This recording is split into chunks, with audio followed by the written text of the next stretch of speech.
SN Radio. It's all about what's next. Go to financialsurvivalnetwork.com and sign up for your free weekly newsletter. You'll also get 3 free reports. The Financial Survival Network. It's all about what's next.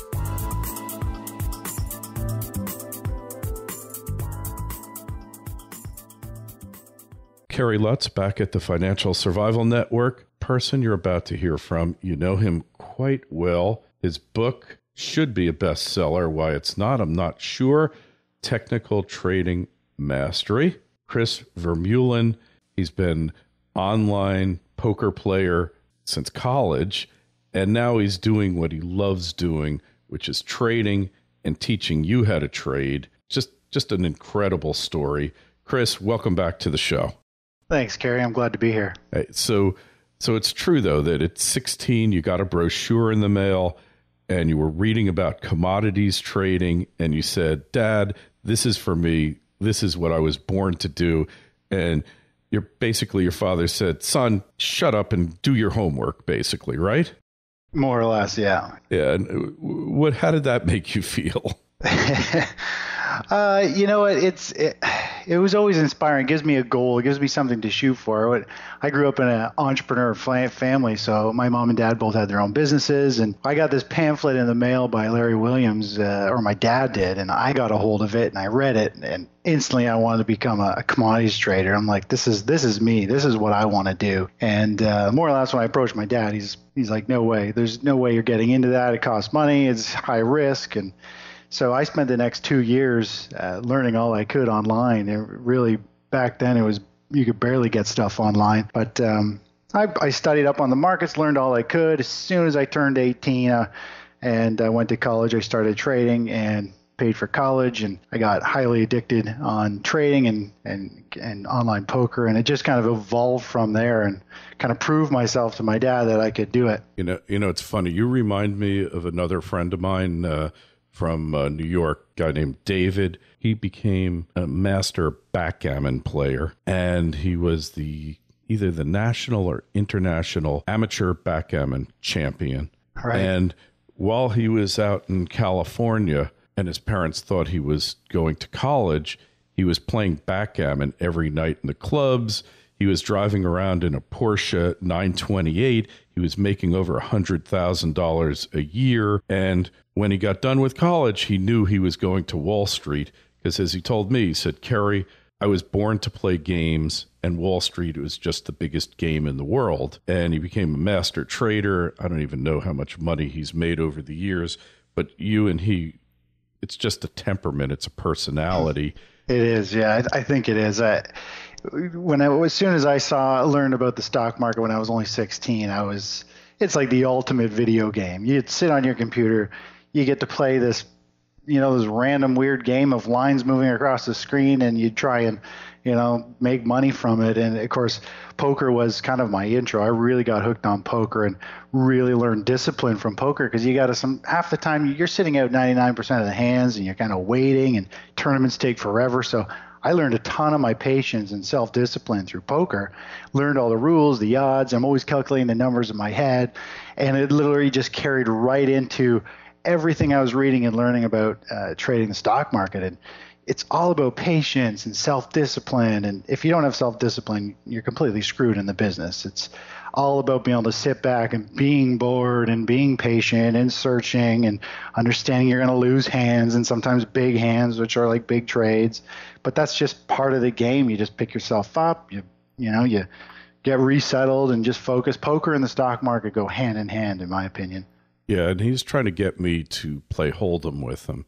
And I said, David, honestly here, I understand the theory of Hold'em. I understand a lot of things about Hold'em, but there is no way in this world that you were going to get me to sit down and play for thousands of dollars in a game here, because that's the only way you're going to be interested. It's just not going to happen here, David, because you're a professional and I'm not even a credible amateur, forget it. So it's like, yeah. You need to have a real passion to play poker. You've really got to love it, because it's it's time consuming. It's, to tell you the truth, it's pretty boring, but the highs are so high. When you win a hand, it feels so good. And that's the same as the stock market. It is, when you're waiting for investments to play out and things to move, it's boring as heck. But when you got a winner, the high is so high, it compensates for all the boring legwork you got to do and patience and sitting through drawdowns and all that stuff. So yeah, so let's bring this to the gold and silver market. 2011, gold is up at 1900 plus. Silver is getting close to that $50 magic number. You, the trader, you sense that there's weakness here. Something's about to happen, right? Yep. Yeah. And what do you do? Well, the gold market, both gold and silver. Gold is the one I focused on mostly back then. I pretty much just focused on gold. Simply gold or silver was a little too volatile. I didn't really want to get too involved with it. But when one moves, the other one generally moves the same, but not at all times. So once the gold market more or less went parabolic mid 2011, everything just started getting out of whack. We started tightening up stops. And more or less, I just prepared to sit in cash. We had a huge run to the upside. Once the gold took that initial massive crash there, and it started to rebound on relatively light volume, that was a sign like this is a topping pattern. This is some damage has been done. There's distribution going on. So really, we just started managing our stops, tightening them up. And once the market started to break down from there, we just went to cash. And we've been really sitting in cash since. I never really wanted to short the gold market. We've done a lot of other short plays, but meaning we make money as the market falls. But really, just now, gold is now actually starting to enter into a bull market from the charts. It still needs some work to go. I think it could still take a month or two. It really needs to break. We need to see gold break about the 1435 level before it'll be technically in another uptrend. And once that kicks in, I think we'll see gold, silver, gold mining stocks. They'll all rocket higher, but it's still a little premature, I think, for the next leg up in the gold precious metals market. And I want to run a theory by on you. I'm not an expert trader like you by any stretch. I'm a long-term guy because, like you said, you need the temperament to be a trader. I personally don't possess that temperament. I always tell people, if you listen to my investment advice, I guarantee you will lose money, at least in the short term. So with that kind of disclaimer, how can anyone ever sue me? Right, Chris? Yeah, you're good. You think I'm good? So I look at the precious metals as a group, and I always say there's one leader in the bunch, and there's one follower in the bunch. So I look at platinum, palladium, silver, and gold. To me, right now, the leader is platinum. Yeah. Platinum's been leading. So until platinum breaks 1,500, I don't believe that gold is going to break 1,400. Do I have a point here? Yeah, you could say that. They'll probably break out. Like platinum's starting to break out. It's threatening a pretty major breakout level here. It needs a big follow through week. We need one big up week. We need some big volume. And it could be off to the races. It does have some overhead resistance, but it's built a pattern that if it can get legs here in the next week or two, then it should technically rocket higher. And then we should see gold and silver follow suit. And gold will probably be the next one to follow suit if we do see some fall through buying here. And then silver usually lags a little bit more. Yeah, silver has been the major laggard throughout this until we see silver hit 22 and stay above 22. Basically, and then once silver does come through, at some point silver will dash ahead of the rest. That's my feeling on it. Yeah, silver's a late bloomer, but it catches up real quick. Yeah, for sure. And then we go to Dr. Copper, as they call it, which has been seeing some serious breakdowns here. And people will say the Chinese they've hyper-hypothecated it all over the place. It's nobody knows who owns those warehouses. They've taken a page out of the J.P. Morgan playbook, it seems, huh? Yeah. Copper's not looking so good. It's breaking down. It's got some big volume. Not a very sexy looking chart. That's for sure. Yeah, it's down. It looks like it's going to stay down for quite a while. And yeah, it's got a lot of technical work to do. That's going to take time, more or less, to heal it for long term, for a major uptrend to take place. Yeah, that seems to be the consensus, and nobody saw this thing coming. And I guess it's really a put on China as well, isn't it? Yeah, and copper, it's you can kind of look at it almost as a little bit of a leading indicator at times. Like it's a lot of, copper's pretty industrial, and the fact that it's really lagging and underperforming here, the relative strength is just really bad. So it's kind of signaling a little bit of weakness, in my opinion. Absolutely. For the broad market. Absolutely. So I want to talk about oil, which is another market I know you follow closely. Up next on the Financial Survival Network. FSN Radio. Urgent alert. Ex-Secret Service agent claims it's worse than people know. One of Obama's former Secret Service agents recently smelled a rat. What he discovered inside our government was so devastating, he only saw one option. He quit. What's worse, he fears what he found could affect your job, your neighborhood, and most importantly, your family, very soon. It's worse than people know, he said in a recent interview, and I'm not trying to scare you either. We too share his concerns. This is why we've devoted the better part of 3 years collecting solutions for nearly all problems created by intrusive governments, and we've succeeded. Go to hiddensecrets1.info to check out all the details. Our panel of insiders have devised a legal but sneaky set of solutions to help you reclaim your privacy from the NSA, opt out of Obamacare, and make a bundle from little-known investments and small business opportunities. Simply visit hiddensecrets1.info. That's Hidden Secrets, the number 1.info. The Financial Survival Network. It's all about what's next. And we're back with Chris Vermeulen. So, Chris, we're looking at oil, and it's kind of been at that $100 range, goes up a bit, then it comes back and goes down to the low 90s. What's your take on that? Really, I'm sitting really neutral on crude oil. It's been in a major consolidation pattern here since you could argue mid 2010 or really 2011 is when it really started to create the first high and low that has put into this big sideways pennant formation, and it just has been narrowing and narrowing into this apex, we're getting to a point where we're going to have a big breakout in crude oil, and it's going to be a multi-month run. The question is, which way is it going to break?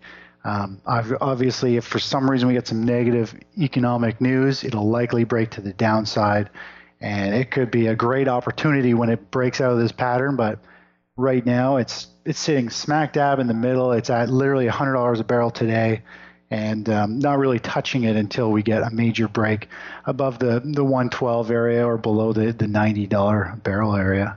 Yeah, and then we look at natural gas, which had a major play this winter. I mean, at one point intraday hit 650. We just hadn't seen numbers like that in years, and now it's back in the low $4 range, low to medium $4 range. What's your take on that gas? Yeah, natural gas, that's a beast on its own. We've had a blast trading. We had 2 amazing short plays on it, meaning we make money as price falls, and you get these huge spikes, these ridiculous spikes in natural gas this winter, and everything just blows off the top, and everything is showing that this is it. We're hitting capitulation top selling, and it's just showing some extreme volatility.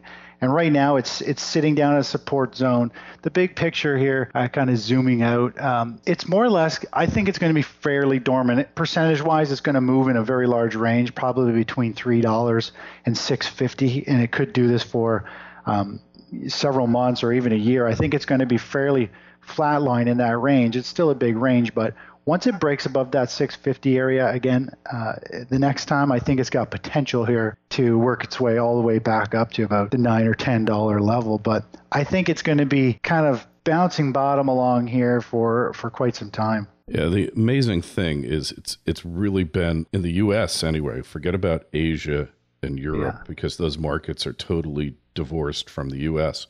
Yeah. It's been a steal because at a BTU level, petroleum, oil should sell 6 to 1, per barrel.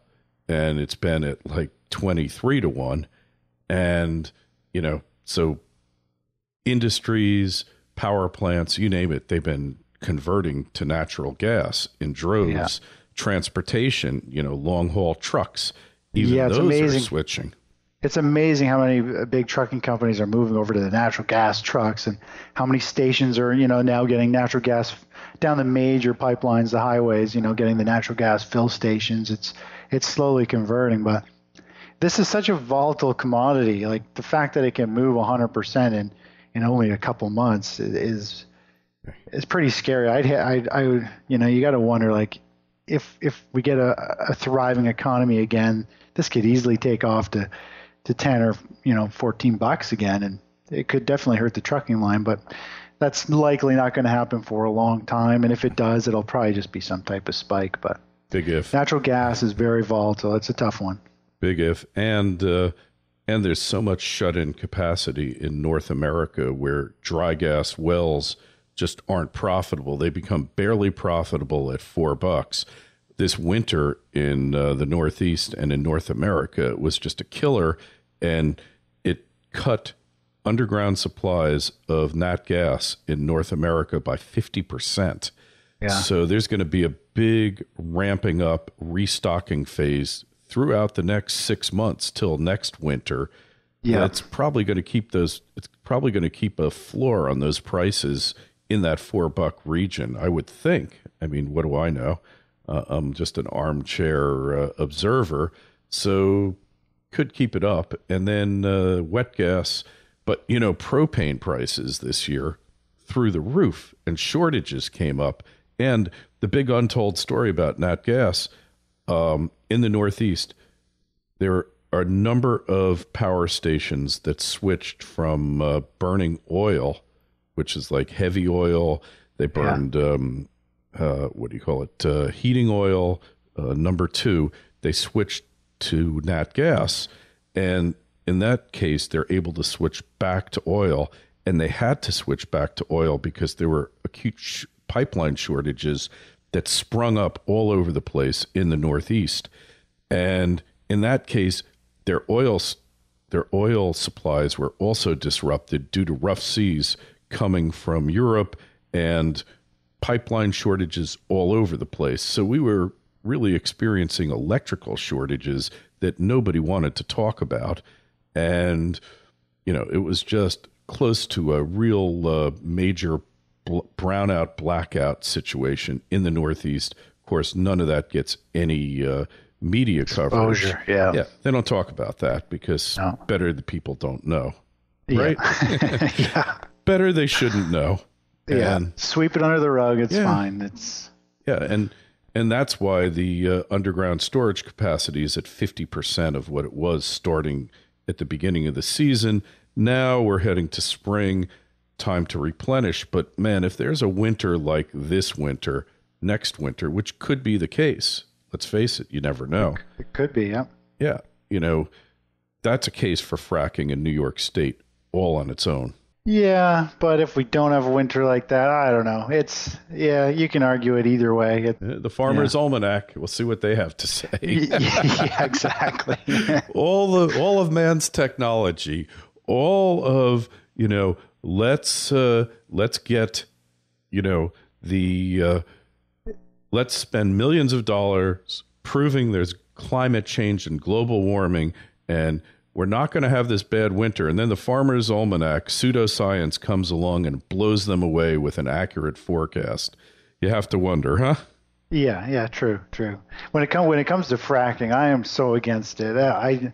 It just does not seem good for the environment at all. To me, it scares. I don't think we should be able to, it's more or less putting little atomic bombs under the ground and firing them off. It's just killing so much of the earth. I'm totally against fracking. Well, we could agree to disagree on that. I've studied it pretty extensively, the science, what I've been able to determine, not much risk there in terms of water contamination, terms of threat to the environment. Got friends in the industry. This is what they tell me, especially now they reclaim the water. Companies like Ridgeline are there taking that water out, pulling out the toxic chemicals, most of which are not injected in the process. They're actually toxic chemicals that come back out from the earth when the water comes back up. Yeah, and to be honest, I don't know the details probably like you. I've just heard a lot of the negativity about it. And anything that ruins Earth's water scares me. So that was my big red flag. I'm like, if it's, polluting streams and rivers and underground water flows, that to me is enough to shut it down. But not really doing that. It really it's nothing I really got into any depth, but just off the top, forget movies like Gasland financed by the United Arab Emirates. You're not going to get gas coming out of your faucet. But hey, Chris, let's talk about your publications that you've got. You got an automated trading product now, I understand. Yeah, I've a trading strategy I've been using for years and years. Finally decided to hire some programmers and help me create the system that will literally trade the way I do and all the characteristics. And I tried to convert my thinking, my technical indicators, my tools, all that stuff into a system so it pretty much does exactly what I do. And it's taken quite a few years to build it and gone through a lot of programmers. And finally it became available last year, and we just opened up the doors to it actually in February for my followers and clients to have access to it. So it'll actually trade the SP 500 automatically in our clients' accounts. They don't have to lift a finger. And it trades the SP futures and also an ETF system. If you don't want to trade futures, it is really exciting, because one of the problems with newsletters, a lot of people, they miss a trade or they chase a trade when you send out a trade alert saying, I'm buying this right now. They'll get in the next day or 3 days at much higher price. And when I say you got to take some money off the table, they just got in. So now they don't want to really take any money off the table because they haven't made much. And then it turns into a disaster if you don't have good timing with following a newsletter. So this is for the people who really just want a system that's going to trade in up, down, sideways markets, get you in and out, manage your positions, trim profits, move your stops, do everything. It does it all for you, and it caters to the person who just finally wants to just kind of shake their hands and say, I'm done for now. Let's just have a system do it and go that way. Hey, that sounds pretty exciting. And, of course, your subscription to your publications. So how do we find out more about it? Yeah, I've got the newsletter we run at thegoldandoilguy.com. So there is where I run my newsletter on. I cover everything. I cover gold, silver, miners, hot sectors, oil, natural gas, agricultural commodities. So I kind of cover everything. Whatever is moving in favor is what I focus on at the time. And that's where you can subscribe. And every morning I do a pre-market video, and I kind of cover everything we're involved in or watching, showing you, this is what happened yesterday, what we expect today, and kind of forecast every day, kind of walking forward as we progress through positions. Yeah, that's totally cool. And of course, if you need a link, go to the show notes to this interview, financialsurvivalnetwork.com, click it, and don't forget to subscribe to our newsletter. It's free. It's every week, and got great stuff there. Chris, always a pleasure. We'll talk with you again real soon. Thanks, Kerry. It was great. Talk to you later. FSN Radio. It's all about what's next. Go to financialsurvivalnetwork.com and sign up for your free weekly newsletter. You'll also get 3 free reports. The Financial Survival Network. It's all about what's next.